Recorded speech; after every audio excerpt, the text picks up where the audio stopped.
नमस्कार। आकाशवाणी से प्रस्तुत है समाचार संध्या।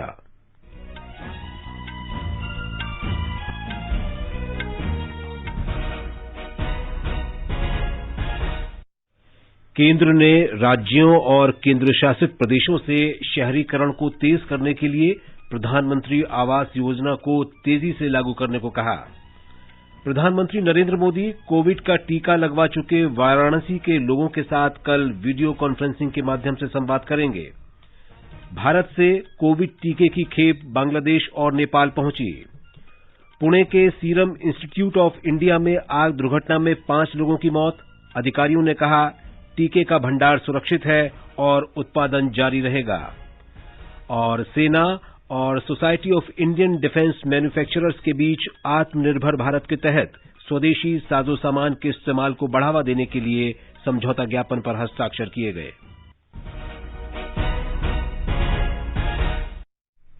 समाचार संध्या में वीरेंद्र कौशिक के साथ मैं विशाल शर्मा। कोविड महामारी के खिलाफ देश एकजुट होकर लड़ रहा है। आप भी हमारे साथ सुरक्षा और बचाव के 3 आसान एहतियाती उपायों का संकल्प लें। मास्क पहनें, 2 गज दूरी है जरूरी, सुरक्षित दूरी बनाए रखें, हाथ और मुंह साफ रखें। अब समाचार विस्तार से। केंद्र सरकार ने कहा है कि प्रधानमंत्री आवास योजना शहरी के अंतर्गत अब तक 1 करोड़ 1 लाख से भी अधिक आवास को मंजूरी दी जा चुकी है। इनमें से 41 लाख आवास का निर्माण कार्य पूरा किया जा चुका है, जबकि 70 लाख आवास के निर्माण का काम विभिन्न चरणों में है। आवास और शहरी मामलों के मंत्रालय ने कहा कि केंद्रीय स्वीकृति और निगरानी समिति की 52वीं बैठक में 1,68,606 नए आवास को मंजूरी दी गई। इस बैठक में 14 राज्यों और केंद्र शासित प्रदेशों के अधिकारियों ने भाग लिया। इस अवसर पर मंत्रालय में सचिव दुर्गा शंकर मिश्र ने राज्यों और केंद्र शासित प्रदेशों के अधिकारियों से इस योजना को तेजी से लागू करने को कहा। उन्होंने अधिकारियों से समय पर आवासों के निर्माण का कार्य पूरा करने और उन्हें लाभार्थियों के बीच वितरण करने को भी कहा है। गृहमंत्री अमित शाह ने कहा है कि मोदी सरकार अगस्त 2022 तक देश के हर नागरिक को मकान उपलब्ध करा देगी। उन्होंने ये बात आज अहमदाबाद में शिलाज पर एक रेलवे ओवरब्रिज को वीडियो कॉन्फ्रेंसिंग के माध्यम से जनता को समर्पित करने के बाद कही। उन्होंने कहा कि सरकार शहरी और ग्रामीण आवासीय परियोजनाओं पर इस तरह अमल कर रही है जिससे 15 अगस्त 2022 तक देश में सभी को आवासीय सुविधा उपलब्ध हो जाएगी। उन्होंने कहा कि मोदी सरकार ने 10 करोड़ आवासीय इकाइयां पहले ही किफायती दर पर लोगों को उपलब्ध करा दी हैं। श्री शाह ने कहा कि 13 करोड़ से अधिक गरीब परिवारों को प्रधानमंत्री उज्ज्वला योजना के अंतर्गत रसोई गैस कनेक्शन उपलब्ध कराए गए हैं। गृहमंत्री ने कहा कि सरकार ने देश के सभी गांवों में बिजली उपलब्ध करा दी है और अब 2022 तक सभी परिवारों को पेयजल उपलब्ध कराने पर जोर दिया जा रहा है। श्री शाह ने कहा कि सरकार ने देश भर में 1 लाख से अधिक रेलवे क्रॉसिंग पर ओवरब्रिज या अंडरपास बनाने का फैसला किया है। श्री शाह ने कहा कि रेलवे ने बिना चौकीदार वाले रेल फाटकों को 2022 तक समाप्त करने का फैसला किया है। प्रधानमंत्री नरेंद्र मोदी वाराणसी में कोविड टीकाकरण कर्मियों और टीका लगवा चुके लोगों से कल वीडियो कॉन्फ्रेंस के माध्यम से बातचीत करेंगे। बातचीत में शामिल लोग प्रधानमंत्री के साथ टीकाकरण के अपने अनुभव साझा करेंगे। इससे पहले प्रधानमंत्री ने वैज्ञानिकों, राजनीतिक दलों के नेताओं, अधिकारियों तथा अन्य हितधारकों के साथ विश्व के इस सबसे बड़े टीकाकरण अभियान के सुचारू रूप से संचालन के लिए लगातार विचार विमर्श किया है। स्वास्थ्य मंत्री डॉक्टर हर्षवर्धन ने कोरोना के टीके को पूरी तरह से सुरक्षित और प्रभावी बताते हुए कहा है कि इस टीके से कोरोना महामारी का सफाया हो जाएगा। कोविड टीके को लेकर संशय दूर करने के लिए स्वास्थ्य मंत्रालय द्वारा तैयार सचित्र पोस्टर को जारी करते हुए उन्होंने बताया कि देश में अब तक करीब 10 लाख लोगों को ये टीका लगाया गया है और बहुत कम मामलों में इसके दुष्प्रभाव सामने आए हैं। उन्होंने जोर देकर कहा कि 2 स्वदेशी टीकों को पर्याप्त वैज्ञानिक परीक्षणों के बाद ही मंजूरी दी गई है। डॉक्टर हर्षवर्धन ने बताया कि कई देश इन टीकों को अपने यहां आयात करने के लिए भारत से संपर्क में हैं। इन टीकों के बारे में भ्रामक सूचनाओं का खंडन करने की आवश्यकता पर जोर देते हुए उन्होंने कहा कि चेचक और पोलियो जैसी विभिन्न बीमारियों के उन्मूलन में टीकों ने अतीत में महत्वपूर्ण भूमिका निभाई है। उन्होंने कहा कि ये दुर्भाग्यपूर्ण है कि कुछ लोग उन टीकों के बारे में गलत सूचना फैला रहे हैं, जिसकी वजह से कुछ लोगों में इस टीके को लेकर झिझक है। स्वास्थ्य मंत्री ने कहा कि ये टीके पूरी तरह से सुरक्षित हैं। समाज में जो लोग वैक्सीन के खिलाफ भ्रांतियां, गलत जानकारियां और गलत फहमियां फैला रहे हैं, उनकी जानकारियों को हर तरीके से इग्नोर करके हमको सबको मिलकर वैक्सीन को अपनी और समाज की कोविड के खिलाफ बेहतर सुरक्षा के लिए इस्तेमाल करना जरूरी है। बड़े बड़े देश के डॉक्टरों ने वैक्सीन ली और उसके तुरंत बाद जाकर अपना काम करना शुरू कर दिया बिना किसी साइड इफेक्ट के। ये अपने आप में इस बात को प्रमाणित और पुष्टि करता है कि ये वैक्सीन पूरी तरह से सेफ और इफेक्टिव हैं। सरकार ने कहा है कि देश में कोविड टीकाकरण अभियान के दौरान अब तक 9,99,065 लोगों को टीका लगाया जा चुका है। स्वास्थ्य मंत्रालय के अपर सचिव मनोहर अगनानी ने आज नई दिल्ली में पत्रकारों को बताया कि अब तक देश में 18,159 स्थानों पर टीकाकरण किया गया। उन्होंने बताया कि ये काम 27 राज्यों और केंद्र शासित प्रदेशों में संपन्न हुआ। आज शाम 6 बजे तक 1,92,581 लोगों को टीका लगाया गया। श्री अगनानी ने बताया कि कोविन सॉफ्टवेयर को और बेहतर बनाकर उसमें नए फीचर जोड़े गए हैं। कोविन सॉफ्टवेयर के बारे में हमने नया प्रावधान जो आज किया है, वो हमने एक से अधिक सेशन साइट का प्रावधान, एक सेशन साइट पर एक से अधिक सेशन आयोजित करने का प्रावधान और साइट लोकेशन को परिवर्तित करने को अलाउ किया है। और इसमें जो प्लानिंग और शेड्यूलिंग है सेशन की पूरे सप्ताह की, उसको इनेबल किया गया है। और बेनिफिशियरीज की सेफ्टी के लिए हमने कॉन्ट्रा इंडिकेशन को वैक्सीनेटर मॉड्यूल के साथ टैग करने का प्रावधान किया है। श्री अगनानी ने कहा कि 16 जनवरी को टीकाकरण के बाद एक व्यक्ति को कल रक्तस्राव की शिकायत हुई, उसे अस्पताल में भर्ती कराया गया है। उसकी समस्या टीका लगने से संबंधित नहीं है। आज राजस्थान में उदयपुर में एक व्यक्ति को गीतांजलि मेडिकल कॉलेज एवं अस्पताल उदयपुर राजस्थान में भर्ती कराया गया है, जिन्हें 16 जनवरी को टीका लगाया गया था और उनको इंट्राक्रेनियल हेमरेज के कारण 30 तारीख से अस्पताल में भर्ती कराया गया। यह प्रकरण वैक्सीनेशन से संबंधित नहीं है और आज किसी मृत्यु की सूचना प्राप्त नहीं हुई है। रक्षा मंत्री राजनाथ सिंह ने कहा है कि सरकार ने पड़ोसी देशों को कोविड टीके की आपूर्ति शुरू कर दी है। आज नई दिल्ली में गणतंत्र दिवस शिविर में राष्ट्रीय कैडेट कोर कैडेट्स को संबोधित करते हुए उन्होंने ये बात कही। हम केवल भारत में यह वैक्सीनेशन का काम नहीं करेंगे, बल्कि अपने पड़ोसी देशों को भी जहां जहां भी आवश्यकता पड़ रही है, वहां पर हम वैक्सीन प्रोवाइड करने का काम कर रहे हैं। जरूरत पड़ी तो दुनिया के अन्य देशों को भी हम वैक्सीन प्रोवाइड करेंगे। भारत ने आज वैक्सीन मैत्री पहल के तहत कोविड टीके की 20 लाख खुराक बांग्लादेश को और 10 लाख खुराक नेपाल को उपहार के तौर पर दी। नेपाल के स्वास्थ्य मंत्री हृदयेश त्रिपाठी ने कहा है कि भारत के दिए टीके 10 दिन के भीतर स्वास्थ्यकर्मियों और कोरोना महामारी से निपटने में लगे अग्रिम पंक्ति के कार्यकर्ताओं को लगाए जाएंगे। बांग्लादेश में भारत के उच्चायुक्त विक्रम दुरईस्वामी ने ये खुराक भेंट की। बांग्लादेश के विदेश मंत्री डॉक्टर ए.के. अब्दुल मोमिन और स्वास्थ्य मंत्री जाहिद मलिक ने ढाका में इन खुराकों को प्राप्त किया। हमारे ढाका संवाददाता की रिपोर्ट। भारत द्वारा बांग्लादेश को उपहार के तौर पर भेजे गए 20 लाख कोरोना टीके दोनों देशों के बीच मजबूत और ऐतिहासिक संबंधों को दर्शाता है। टीके भेंट में देने के लिए आयोजित औपचारिक कार्यक्रम के दौरान भारत के उच्चायुक्त विक्रम दुरईस्वामी ने कहा कि यह भारत के नेबरहुड फर्स्ट नीति के तहत लिया गया फैसला था, जिसके आधार पर बांग्लादेश से उसके संबंधों को उच्च प्राथमिकता दी जाती है। विक्रम दुरईस्वामी ने कहा कि प्रधानमंत्री मोदी और बांग्लादेश की प्रधानमंत्री शेख हसीना के बीच हुए वर्चुअल शिखर बैठक के दौरान लिए गए फैसलों के अनुरूप भारत में टीकाकरण शुरू होने के एक सप्ताह के अंदर ही कोरोना टीके बांग्लादेश को भी भेजे गए हैं।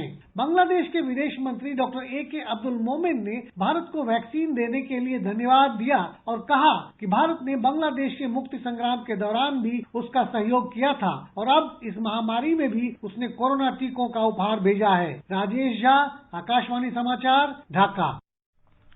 विदेश मंत्री सुब्रमण्यम जयशंकर ने कहा है कि वैक्सीन मैत्री से इस बात की पुष्टि हो जाती है कि भारत बांग्लादेश के साथ अपने संबंधों को सर्वोच्च प्राथमिकता देता है। भारत ने कल कोविशील्ड टीके की 1.5 लाख खुराक भूटान को और 1 लाख मालदीव को भेजी थी। एक महत्वपूर्ण घोषणा में सरकार ने मंगलवार को कहा था कि कोविड टीके बुधवार से भूटान, मालदीव, बांग्लादेश, नेपाल, म्यांमार और सेशल्स को भेजे जाने शुरू हो जाएंगे। श्रीलंका, अफगानिस्तान, मॉरिशस को टीकों की आपूर्ति विनियामक संगठनों के मंजूरी की पुष्टि होने के बाद शुरू की जाएगी। भारत दुनिया के सबसे बड़ा दवा निर्माताओं में से एक है। दुनिया के अनेक देशों ने कोरोना वायरस के टीकों की सप्लाई के लिए भारत से संपर्क किया है और ऐसे देशों की संख्या लगातार बढ़ती जा रही है। विदेश मंत्रालय ने कहा है कि दूसरे देशों को टीके भेजने से पहले ये बात सुनिश्चित की जाएगी कि स्वदेशी टीका निर्माताओं के पास घरेलू जरूरतें पूरा करने के लिए टीकों का पर्याप्त भंडार उपलब्ध रहे। भारत कोरोना महामारी से निपटने के लिए इससे पहले भी हाइड्रोक्लोरोक्विन, रेमडेसिविर और पैरासीटामोल जैसी दवाओं के साथ साथ नैदानिक किट, वेंटिलेटर, मास्क, ग्लव्स और अन्य चिकित्सा सामग्री अनेक देशों को सप्लाई कर चुका है। पुणे स्थित सीरम इंस्टीट्यूट ऑफ इंडिया की इमारत में आज दोपहर बाद भीषण आग लगने से 5 लोगों की मौत हो गई। पुणे के महापौर मुरलीधर मोहोल ने बताया है कि आग में फंसे 4 लोगों को इमारत से बाहर निकाल लिया गया, लेकिन जब आग पर काबू पाया गया तो 5 शव भी मिले। फायर में आज 5 लोगों की जानें गई है। ये बात भी क्लियर है कि यहाँ पे कुछ भी कोविशील्ड का स्टोरेज नहीं था, यहाँ पे कोविशील्ड का मैन्युफैक्चरिंग भी नहीं था। ये अंडर कंस्ट्रक्शन बिल्डिंग थी जहाँ पे काम चल रहा था। यहाँ पे जिनकी डेथ हुई है शायद इसी बिल्डिंग में काम जो चल रहा था वहाँ के वर्कर है, ऐसा प्राथमिक अनुमान लगाया गया है। उससे ये लग रहा है आगे की जो जानकारी है वो हमें जल्दी मिल सकती है। आग लगने की ये दुर्घटना सीरम इंस्टीट्यूट परिसर की एक इमारत की 4थी और 5वीं मंजिल में 2:45 बजे हुई और आग पर 2 घंटे में काबू पा लिया गया।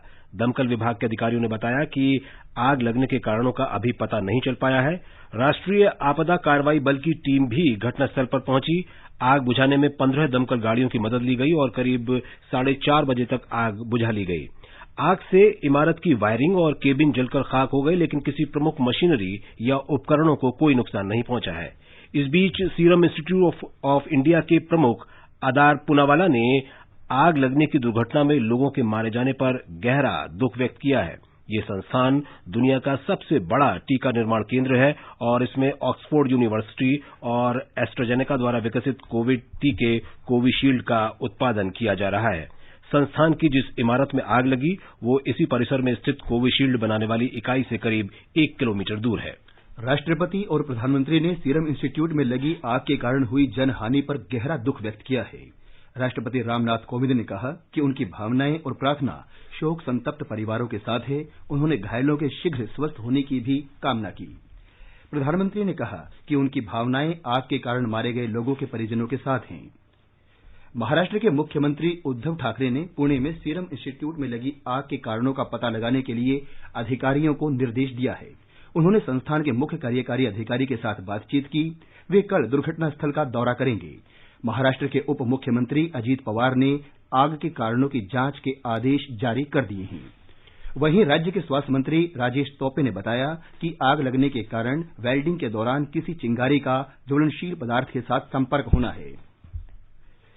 देश में कोविड से स्वस्थ होने की दर 96.75% हो गई है। कल 19,000 से अधिक संक्रमित व्यक्ति स्वस्थ हुए। स्वास्थ्य मंत्रालय के अनुसार अब तक 1,02,65,000 से अधिक व्यक्ति ठीक हो चुके हैं। इस समय देश में मरीजों की कुल संख्या 1,92,000 है। कल 15,223 नए मरीज सामने आए। मंत्रालय ने बताया कि देश में कोविड से होने वाली मृत्यु दर 1.44% है, जो वैश्विक स्तर पर काफी कम है। कल 151 लोगों की मृत्यु हुई। देश में अब तक 1,52,000 से अधिक लोगों की मृत्यु हुई है। भारतीय चिकित्सा अनुसंधान परिषद के अनुसार कल 7,80,000 कोविड परीक्षण किए गए। अब तक कुल 18,93,00,000 कोविड जांच की जा चुकी हैं। ये समाचार हमारी वेबसाइट newsonair.com/hindi और हमारे mobile app news on AIR पर भी उपलब्ध हैं। चलो मिलकर एक शुरुआत करें, चलो एक फैसला आज करें, मास्क नहीं तो टोकेंगे, कोरोना को रोकेंगे, चलो एक इरादा करते हैं, चलो खुद से वादा करते हैं, मास्क नहीं तो टोकेंगे, कोरोना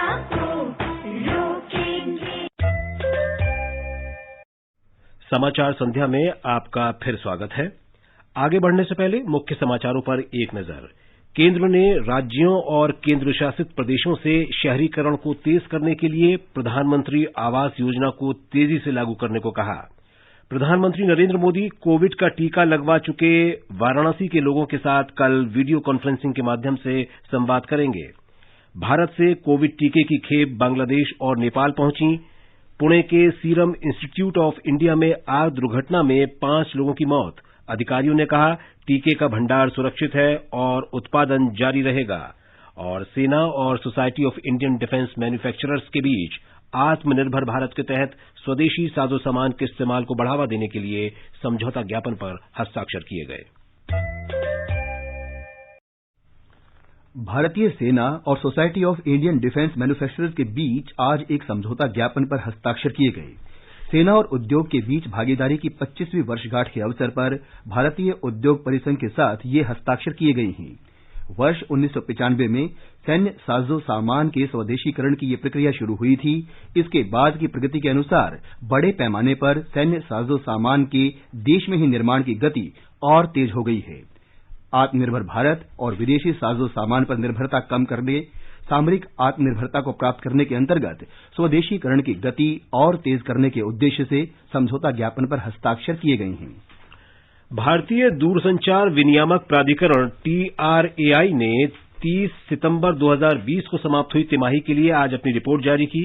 इसमें 1 जुलाई 2020 से 30 सितंबर 2020 तक के लिए दूरसंचार सेवाओं के प्रमुख मानदंडों और विकास संबंधी रुझानों के साथ साथ केबल टेलीविजन, DTH सेवा और रेडियो प्रसारण सेवा के क्षेत्र के परिदृश्य की जानकारी दी गई है। इस रिपोर्ट को सेवा प्रदाताओं द्वारा उपलब्ध कराई गई सूचनाओं के आधार पर संकलित किया गया है। शिक्षा मंत्री रमेश पोखरियाल निशंक ने केंद्रीय विद्यालयों की 2 नवनिर्मित इमारतों का आज वीडियो कॉन्फ्रेंस के माध्यम से उद्घाटन किया। श्री निशंक ने बिहार के बेतिया और छत्तीसगढ़ में कोबरा स्थित केंद्रीय विद्यालय संख्या 4 के नवनिर्मित भवनों का उद्घाटन करने के बाद कहा कि केंद्रीय विद्यालय देश में उत्कृष्टता की पहचान बन गए हैं। उन्होंने कहा कि पिछले 6 वर्षों के दौरान देश में 150 से अधिक नए केंद्रीय विद्यालय खोले गए और इनके निर्माण कार्य को तेजी से पूरा किया जा रहा है। केंद्रीय पेट्रोलियम, प्राकृतिक गैस और इस्पात मंत्री धर्मेंद्र प्रधान ने कल गुजरात के हजीरा में वीडियो कॉन्फ्रेंस के माध्यम से LNG आपूर्ति से संबंधित पहले लघु स्तरीय बुनियादी ढांचे का उद्घाटन किया। इससे देश में ट्रकों के माध्यम से LNG की आपूर्ति को बढ़ावा मिलेगा। इस अवसर पर श्री प्रधान ने कहा कि स्वच्छ, सस्ती और विश्वसनीय ऊर्जा बढ़ती हुई जनसंख्या के लिए आवश्यक है।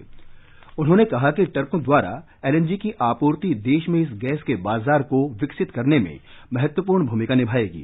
सरकार देश की ऊर्जा जरूरतों में गैस की हिस्सेदारी बढ़ाकर 15% करने के लिए विभिन्न नीति और विनियामक सुधारों के माध्यम से प्राकृतिक गैस के प्रयोग को बढ़ावा दे रही है। रसायन और उर्वरक मंत्री DV सदानंद गौड़ा ने आज Ramagundam fertilisers and chemicals limited RFCL के यूरिया संयंत्र के निर्माण कार्य की प्रगति की समीक्षा की। तेलंगाना स्थित रामागुंडम में उर्वरक और रसायन तैयार करने वाली कंपनी की यूरिया उत्पादन इकाई में प्रतिवर्ष 12,70,000 मीट्रिक टन उत्पादन की क्षमता है। RFCL की एक इकाई के बन जाने के बाद आयातित यूरिया पर निर्भरता कम हो जाएगी और रोजगार के अवसर भी बढ़ेंगे। भारतीय जनता पार्टी के वरिष्ठ नेता और पार्टी के राष्ट्रीय प्रवक्ता सैयद शाहनवाज हुसैन तथा विकासशील इंसान पार्टी के प्रमुख मुकेश सहनी को आज बिहार विधान परिषद के सदस्य के रूप में निर्विरोध चुन लिया गया। आज उम्मीदवारों की नाम वापसी का अंतिम दिन था। विकासशील इंसान पार्टी ने बिहार विधान परिषद में अपना खाता खोला है। परिषद की ये दोनों सीटें पूर्व उप मुख्यमंत्री सुशील कुमार मोदी के राज्यसभा के लिए चुने जाने तथा विनोद नारायण झा के विधानसभा सदस्य बनने के कारण रिक्त हुई थीं। मुख्य चुनाव आयुक्त सुनील अरोड़ा के नेतृत्व में निर्वाचन आयोग का पूर्ण दल विधानसभा चुनाव की तैयारियों का जायजा लेने के लिए पश्चिम बंगाल के 3 दिन के दौरे पर है। इस दल में मुख्य चुनाव आयुक्त के अलावा चुनाव आयुक्त सुशील चंद्र और राजीव कुमार शामिल हैं। आयोग की टीम ने आज कानून व्यवस्था के अपर महानिदेशक सहित पुलिस के नोडल अधिकारियों के साथ बैठक की। इस बीच विभिन्न राजनीतिक दलों के प्रतिनिधियों ने भी चुनाव आयोग की टीम से मिलकर अपने सुझाव उनके सामने रखे। प्रधानमंत्री नरेंद्र मोदी शनिवार को असम और पश्चिम बंगाल का दौरा करेंगे। वे कोलकाता में विक्टोरिया मेमोरियल में आयोजित नेताजी सुभाष चंद्र बोस की 125वीं जयंती के उपलक्ष्य में पराक्रम दिवस समारोह को संबोधित करेंगे। नेताजी के अतुल्य योगदान और निस्वार्थ सेवा का सम्मान करने और उसका स्मरण करने और विशेषकर युवाओं को प्रेरित करने के लिए सरकार ने हर वर्ष 23 जनवरी को पराक्रम दिवस के रूप में मनाने का निर्णय लिया है। सरकार ने उस खबर का खंडन किया है जिसमें कहा गया है कि किसान क्रेडिट कार्ड ऋण 60% के स्थान पर 12% ब्याज दर पर मिलेगा। पत्र सूचना कार्यालय पीआईबी ने स्पष्ट किया है कि सरकार ने किसान क्रेडिट कार्ड ऋण के ब्याज दर में कोई वृद्धि नहीं की है। महाराष्ट्र विधानसभा में विपक्ष के नेता देवेंद्र फडणवीस ने आज मुख्यमंत्री उद्धव ठाकरे से प्रस्तावित मेट्रो रेल डिब्बा डिपो को मुंबई में आरे कॉलोनी में स्थानांतरित करने को कहा है। दक्षिण मुंबई में कोलाबा और सीब्स के बीच मेट्रो 3 का प्रस्तावित रेल डिब्बा डिपो आरे कॉलोनी में बनना था, जिसे राज्य सरकार ने कांजूर मार्ग स्थानांतरित करने की घोषणा की थी। श्री ठाकरे को लिखे एक पत्र में श्री फडणवीस ने कहा कि ऐसा न करने पर काम पूरा होने में देरी होगी और राज्य सरकार को भारी वित्तीय नुकसान भी उठाना पड़ेगा। महाराष्ट्र की स्कूल शिक्षा मंत्री वर्षा गायकवाड़ ने आज मुंबई में हायर सेकेंडरी सर्टिफिकेट और सेकेंडरी स्कूल सर्टिफिकेट परीक्षाओं की तिथियों की घोषणा कर दी। उन्होंने बताया कि 10वीं कक्षा की लिखित परीक्षाएं 29 अप्रैल से 31 मई 2021 के बीच आयोजित की जाएंगी। इस परीक्षा का परिणाम अगस्त के अंतिम सप्ताह में घोषित किया जाएगा। इसी तरह 12वीं कक्षा की लिखित परीक्षा 23 अप्रैल से 29 मई 2021 के बीच आयोजित होंगी और परीक्षा परिणाम जुलाई के अंतिम सप्ताह तक आ जाएगा। एक रिपोर्ट। महाराष्ट्र राज्य बोर्ड परीक्षाएं आमतौर पर फरवरी और मार्च के महीनों में एसएससी और एचएससी के लिए आयोजित की जाती है। हालांकि इस साल देश में कोविड-19 की स्थिति के कारण परीक्षा कार्यक्रम स्थगित कर दिया गया। कक्षा 9 से 12वीं तक के छात्रों के लिए ऑफलाइन कक्षाएं पहले ही 23 नवंबर 2020 को राज्य में शुरू हो चुकी है। इसके अलावा छात्रों पर शैक्षणिक बोझ को कम करने के लिए राज्य सरकार ने परीक्षा के लिए समग्र पाठ्यक्रम में 25% की कमी की भी घोषणा की है। राज्य की शिक्षा मंत्री वर्षा गायकवाड़ ने कहा कि स्कूलों में छात्रों की उपस्थिति में धीरे धीरे सुधार हुआ है। 18 जनवरी 2021 तक लगभग 38% छात्रों की स्कूलों में उपस्थिति दर्ज हुई है। स्वीटी जैन, आकाशवाणी समाचार, मुंबई। आंध्र प्रदेश में दक्षिण मध्य रेलवे ने विजयवाड़ा मंडल के विजयवाड़ा उपालूर भीमावरम रेलखंड के बीच 106 किलोमीटर लंबे रेल मार्ग के विद्युतीकरण का कार्य पूरा कर लिया है और ट्रेनों की आवाजाही भी शुरू हो गई है। ट्रैक किलोमीटर के अनुसार विद्युतीकृत रेल मार्ग की पूरी लंबाई 226 किलोमीटर है। रेलवे लाइनों के विद्युतीकरण की इस नई परियोजना को पूरा करने में 300 करोड़ रुपए की लागत आई है। कर्नाटक के उप मुख्यमंत्री डॉक्टर सीएन अश्वत्थामा नारायण ने नीति आयोग द्वारा कल जारी नवाचार सूचकांक 2020 में कर्नाटक को प्रथम स्थान मिलने पर प्रसन्नता व्यक्त की है। हमारे संवाददाता ने श्री नारायण के हवाले से बताया है कि कर्नाटक नए प्रावधानों के बावजूद शीर्ष पर बना हुआ है। पिछले साल अक्टूबर में जब नीति आयोग ने पहला इंडियन इनोवेशन इंडेक्स जारी किया था, तब भी कर्नाटक पहले स्थान पर आया था। डॉक्टर अश्वत्थ नारायण जी ने कहा है कि नीति आयोग द्वारा इस साल नए मानदंड शामिल करने के बाद भी कर्नाटक पहले स्थान पर आया है। उन्होंने जानकारी दी है कि नीति आयोग नए मानदंड शामिल करता जाएगा जब तक भारतीय इनोवेशन इंडेक्स विश्व स्तर के इनोवेशन इंडेक्स से मेल न खाए। अभी 36 पैरामीटर्स हैं जिसे 80 को बढ़ाया जाएगा। कौशल्य युक्त युवा, व्यापार में सुविधा, कानून प्रक्रिया में सरलता, ज्ञानवर्धन, स्वास्थ्य, शिक्षा, कृषि वो मानदंड हैं जिसके आधार पर नीति आयोग इनोवेशन इंडेक्स की सूची बनाती है। सुधींद्र, आकाशवाणी समाचार, बेंगलुरु। गणतंत्र दिवस परेड की फुल ड्रेस रिहर्सल 23 जनवरी को दिल्ली में राजपथ पर होगी। ये रिहर्सल सुबह 9:50 पर विजय चौक से शुरू होकर नेशनल स्टेडियम पर संपन्न होगी। दिल्ली यातायात पुलिस के अनुसार कल शाम 6 बजे से लेकर 23 जनवरी को रिहर्सल के समाप्त होने तक विजय चौक पर यातायात बंद रहेगा।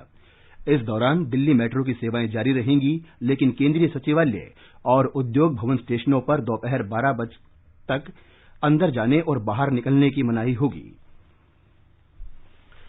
ये समाचार आकाशवाणी से प्रसारित किए जा रहे हैं। ताजा समाचार जानने के लिए आप हमारे Twitter handle @AIR News Hindi को फॉलो कर सकते हैं। राष्ट्रपति, उपराष्ट्रपति और प्रधानमंत्री ने आज मणिपुर, त्रिपुरा तथा मेघालय के स्थापना दिवस पर लोगों को शुभकामनाएं दी हैं। राष्ट्रपति रामनाथ कोविंद ने कहा है कि ये राज्य अपनी अपार प्राकृतिक सुंदरता, समृद्ध इतिहास और संस्कृति के कारण आकर्षक हैं। उपराष्ट्रपति एम वेंकैया नायडू ने कहा कि इन राज्यों का भारत में विशेष स्थान है क्योंकि ये अपने प्राकृतिक आहार और स्वस्थ जीवन शैली से देश के लोगों को प्रेरित करते हैं। प्रधानमंत्री नरेंद्र मोदी ने कहा कि त्रिपुरा की संस्कृति और लोगों के गर्मजोशी वाले स्वभाव की समूचे देश में लोग सराहना करते हैं। राज्य ने विभिन्न क्षेत्रों में काफी विकास किया है। उन्होंने कहा कि राज्य नवाचार और खेलकूद संबंधी प्रतिभा का गढ़ है। श्री मोदी ने कहा कि मेघालय अपनी उल्लेखनीय दयालुता और भाईचारे की भावना के लिए जाना जाता है। महिला और बाल विकास विभाग के सचिव राम मोहन मिश्रा ने आज मंत्रालय द्वारा नई दिल्ली में महिलाओं में माहवारी के दौरान साफ सफाई के बारे में एक वेबिनार की अध्यक्षता की। आज से 26 जनवरी तक मनाए जा रहे राष्ट्रीय बालिका सप्ताह के हिस्से के रूप में मंत्रालय बालिकाओं, किशोरियों और महिलाओं से संबंधित विषयों पर कई वेबिनार आयोजित कर रहा है। इस अवसर पर श्री मिश्रा ने कहा कि किशोरावस्था और मासिक धर्म के दौरान बालिकाओं की समस्याओं के बारे में विचार करने और उन्हें दूर करने की बड़ी आवश्यकता है। इसके लिए पूरे समाज को एकजुट किया जाना चाहिए। पणजी में चल रहे भारतीय अंतर्राष्ट्रीय फिल्म महोत्सव में भाग लेने वाले निर्माता और निर्देशकों ने महामारी के प्रभाव के बावजूद इस कार्यक्रम का सफलतापूर्वक आयोजन करने पर आयोजकों का आभार व्यक्त किया है। फिल्म जादू के निर्देशक शूरवीर त्यागी ने कहा है कि बच्चों के चरित्र निर्माण में समाज की महत्वपूर्ण भूमिका है।